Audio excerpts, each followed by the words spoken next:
our first talk, which is about emerging constructs of power. Please welcome Joe and Dave.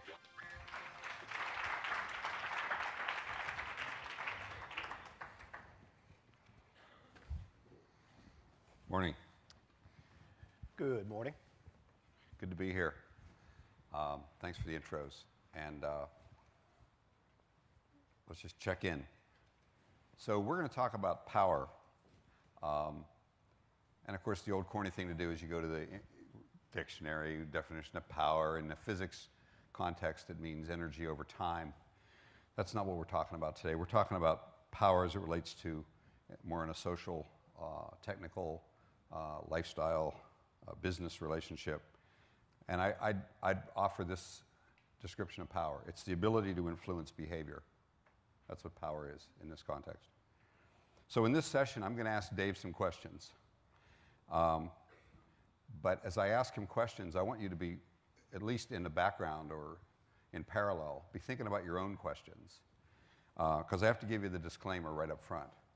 We have some premises, we have some hypotheses, we have some ideas, but we're not your mother. We don't have the truth. The truth isn't even the truth. The whole point of this is to provoke some curiosity and to provoke and advocate for some critical thinking and some critical thought. I think sometimes Silicon Valley can come across sounding pretty naive and pretty full of itself. And I think we want to get really real here and talk about what stuff really means and what it may or may not mean. By the way, this timer's not working. So do I have infinite time? Is that what that means? No? Okay. You brought your blank pistol again? Okay. We've tangled before. So, Dave, you've talked about the inversion of power and authority as a trend. What does that mean? So, when I talk about the inversion of traditional sources of power and authority, what I'm talking about is this unprecedented set of trends that we see, primarily driven by the emergence of technologies that were developed, 30, 40 miles from here in many cases. Technologies around mobility, cloud computing, big data analytics, social networking, and so on. We're talking about the ability of those emerging technologies in many cases to accelerate or enable entirely new constructs of power. And just, consistent with what you were saying a minute ago, Joe, about keeping it real, let's be clear that none of us at IDEO would claim, and certainly I wouldn't claim, that technology has changed power fundamentally. Power is today and has always been a complex, fundamentally human system, okay? But what we are seeing is some completely unexpected new constructs of power. I know a woman who is 2 years into her medical school education, all right? She was trying to decide whether to continue with medical school. It's a long haul, as all of you know. And rather than reaching out to what I might call traditional constructs of authority, such as faculty advisors or doctors that she respected, she took a crowdsourced poll on her Facebook page. And based on a crowdsourced poll on her Facebook page, made a decision about whether or not to continue with her education. Wow. I was ready to do an intervention, and I'm happy to say that she did decide to continue. Okay. Another wonderful example of what I would call the inversion of traditional constructs of power and authority. Jack Andrika might be a familiar name to some of you. I met him at the Tribeca Disruptive Innovation Awards a year ago. All right. So, if you're attempting to diagnose cancer in entirely new ways, you would expect that to be the domain of people with power born of deep expertise, giant transnationals, like Eli Lilly or Johnson & Johnson or someone like that, okay? Jack Andrika lost a very close family member. The man was like an uncle to Jack, and he decided right then and there to look for better ways to diagnose cancer, all right? At the time, Jack was 13 years old. Jack began to research diagnostic methods, okay? He used Google search to understand the impact potentially of using carbon nanotubes as an improved diagnostic tool. He used open source scientific literature. When he was 14 years old, he had a really strong premise about improved ways to diagnose cancer. When he was 15 years old, he won an Intel Science Award, and he developed a method which is 200 times faster and 400 times more sensitive than cancer detection methods that have been used for the last 60 years. Wow. Okay? So that, to me, is a complete inversion of traditional power and authority and knowledge born entirely of an unprecedented level of knowledge and information flow that is tech-enabled. That's amazing. I'm going to disown my children. They never did anything like that when they were 13. I've decided I don't even have 2 teenagers anymore. Yeah. I'm going to outsource my kids and my grandkids as well. They're done. Yeah. That's an amazing story. I wonder if that's related. Vinod Khosla makes the point that experts are always wrong. Yeah. Because they're part of the status quo, Yeah. I think is his point. Yeah. Is that related to this in any way, or is? I think we need to be careful. Just to dig a little deeper into that story, Jack Andrica became an expert. Just many of us are technical, and if you're curious, what he discovered is that by taking carbon nanotubes that are 1 atomic layer thick and impregnating them in filter paper, okay, the carbon nanotubes bind to the protein that he's looking for in order to diagnose the cancer, and that changes the resistivity of the carbon nanotube, because the binding pushes the tubes apart from each other a little bit. And oh, by the way, that's all from open source. And how did he test the resistivity? How did he do the experiment? $50 multimeter from Home Depot, okay? So we need to be a little cautious when we talk about experts always being wrong, okay? Expertise and deep knowledge counts. But I think that consistent with some of these new constructs of authority is what we at IDEO at least like to call the sophomore mindset, okay? We sort of walk the line between advocating beginner's mind that one often hears about and looking to traditional sources of authority and deep expertise. The other thing I would say in terms of experts always being wrong is I reject that statement. Experts are not always wrong. Not always wrong. But the experts that are most often right are the ones that are T-shaped. They're the ones that combine this sort of deep technical depth, that's the vertical bar of the T, with honest empathy and appreciation for other adjacent and even distant disciplines. And curiosity. And natural intellectual curiosity. You bet. You bet. I heard the woman that created Spanx. It's an undergarment that women wear. Sure. Interviewed by Fareed Zakaria. I'm not making this up. I really did see this on CNN. And she said her greatest gift in starting the company was what she didn't know. Yeah. She didn't know that the only way you can get your product into Neiman Marcus was at a trade show. Sure. So she just called up Neiman Marcus in Dallas and went down and pitched. Sure, sure. And took the buyer into the bathroom and showed her what she was talking about and got into 15 stores. Sure. I'm just saying. Just for instance. But also, in order to get the product right, she had to engage very competent materials expertise to know what the mix of nylon and various fibers were to make the thing work. Yeah. So, as you said, it's the T. You bet. Okay. What's the? I've also heard you talk about the impact of technology-enabled information flow. Sure. So, what is the impact of technology-enabled information flow on the status quo? Sure, sure. So I think I'll be the first, though I'm sure not the last, to address it. When we talk about the impact of information flow on traditional systems of power and how an unprecedented level of information flow is changing traditional power, I think we should talk about Tahrir Square.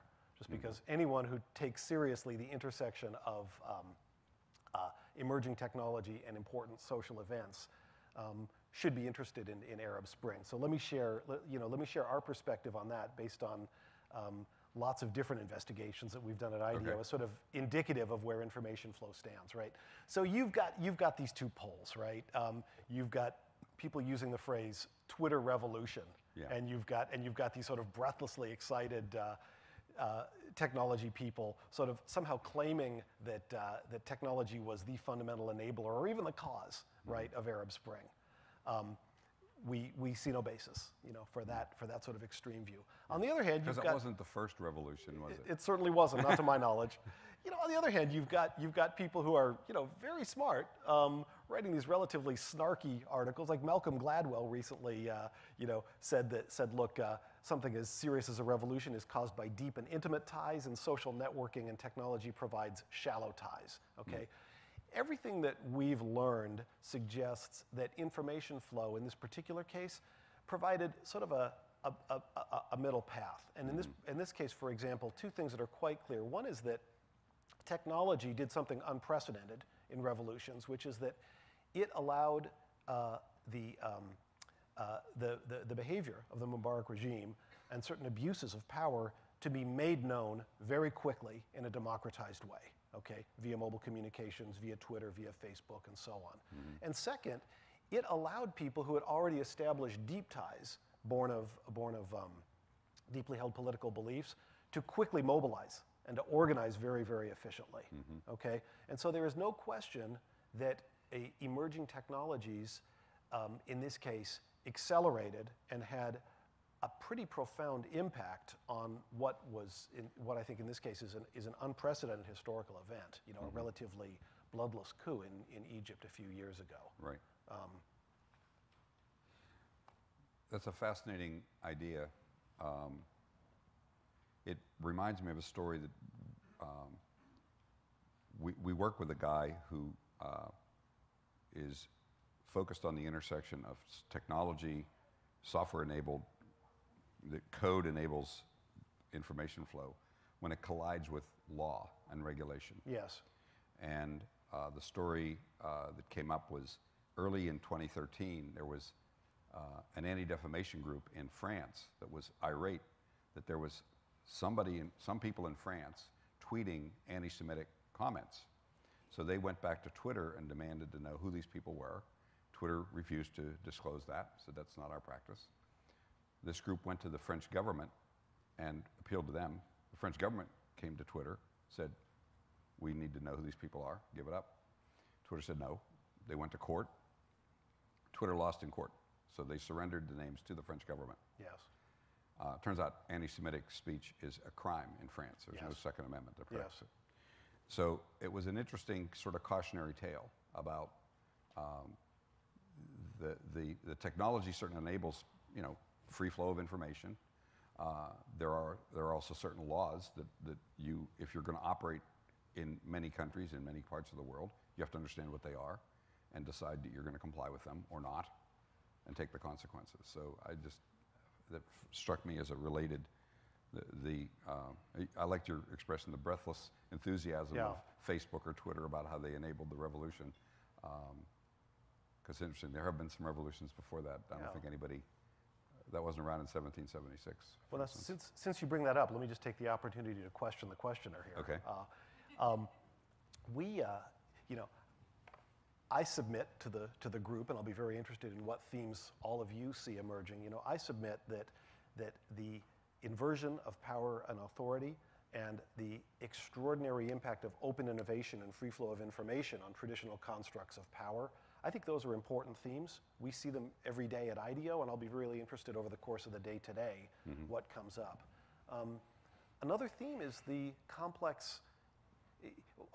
just the ability of the public sector to keep up with rapid changes in power.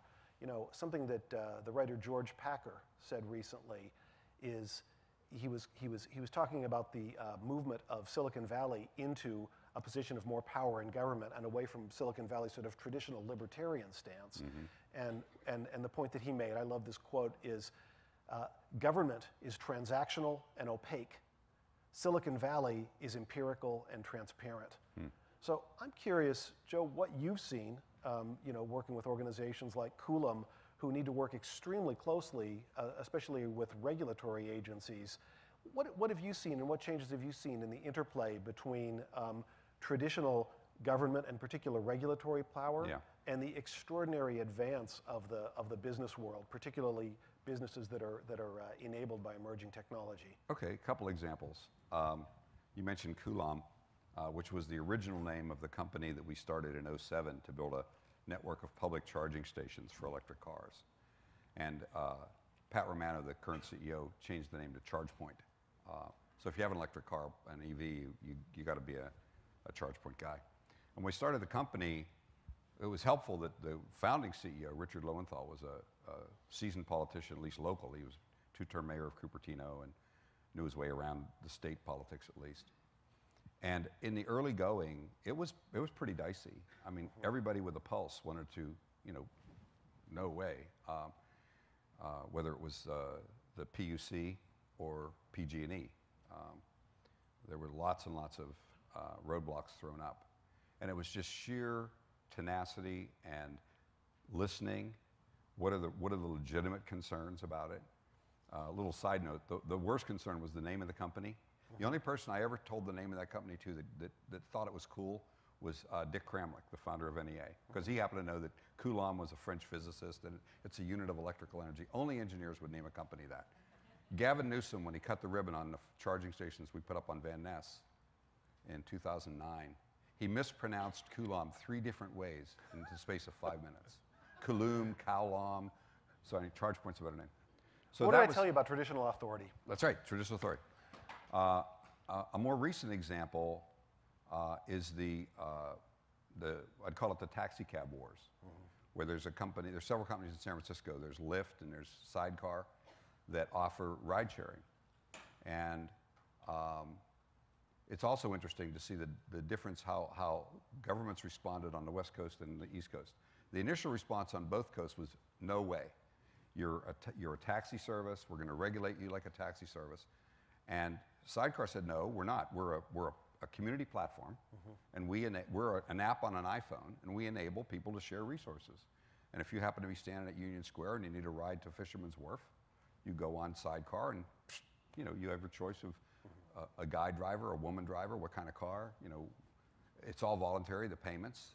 It's self-regulating, because if you're a terrible driver, you'll get bad ratings. If you're a cheap passenger and a cheap tipper, you won't get picked up. So it's pretty cool. It's very Darwinistic. The problem is there's a lot of investment in the status quo. And so the initial reaction to the PUC in California was a restraining order, cease and desist.